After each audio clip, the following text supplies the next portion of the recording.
Breaking news.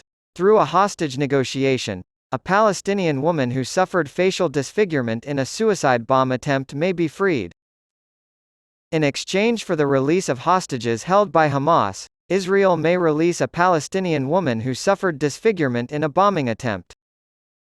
Some Palestinians took an interest in Isra Riyad Jabes after the 2015 failed attack on Jerusalem, when she sought plastic surgery to repair her severely disfigured face but was denied by the Israeli authorities.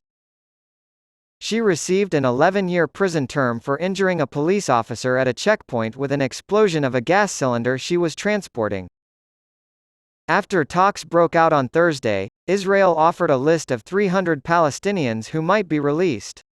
Out of that list, 150 are expected to walk free in exchange for 50 hostages kidnapped by Hamas on October 7.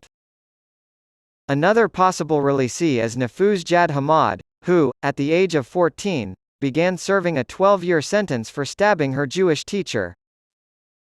Humiliating is the word Maria Cohen used to describe the deal, and she has spoken out against it.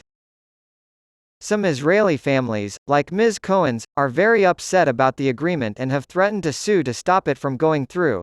It happened at a time when police in East Jerusalem were supposedly on high alert to quell Palestinian victory revelry. As part of the agreement that was brokered by Egypt, Qatar, and the United States, the besieged enclave of Gaza will receive additional aid and a 4-day truce in hostilities in exchange for the release of 3 Palestinian prisoners for every Israeli or foreign hostage held there. If the agreement is extended further, a comparable ratio is anticipated to govern it.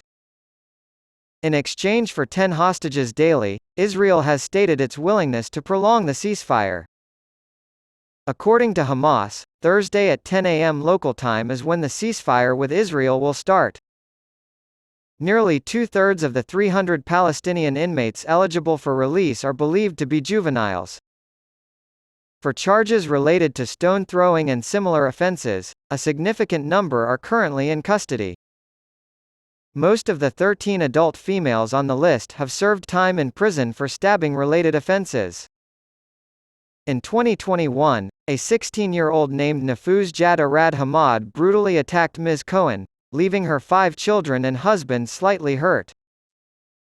"Whose business is it that my kid has to meet the man who plotted my murder? Our family is still dealing with my mental illness." She made her concerns known to the Ynet News website.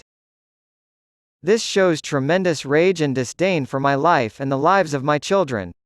I am shocked." Within the next day, Israeli citizens can challenge the decision to release Palestinian detainees.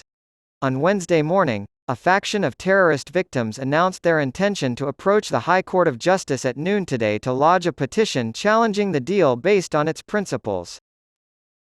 The Almagor Terror Victims Association claimed in a letter sent to Justice Minister Yariv Levin by its founder, Mayor Indor, and board member Dr. Aryeh Bachrach that the same landmines and surprises in the agreement were present in almost every other hostage deal in the past.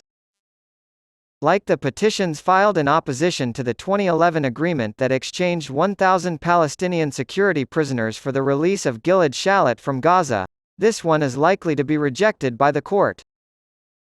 As of this week, approximately 200 boys, the majority of whom were teenagers, were in Israeli detention, according to Adamir, a Palestinian NGO.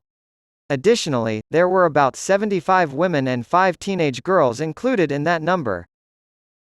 It stated that as of October 7, approximately 150 males and 30 females were housed in Israeli prisons. According to James Marlowe, a security expert specializing in the Middle East, he was aware that 2 other Palestinian inmates had also attempted suicide bombings, along with Isra Riyad Jabes. The support of the Ramallah Palestinian Authority led by Mahmoud Abbas is at an all-time low in Judea and Samaria, West Bank, where the popularity of Palestinian Hamas is believed to rise as a result of this Israel-Hamas deal, which is expected to commence Thursday morning, he said. According to some observers, the people of Gaza are more concerned about the fate of the prisoners than they are with learning who they are.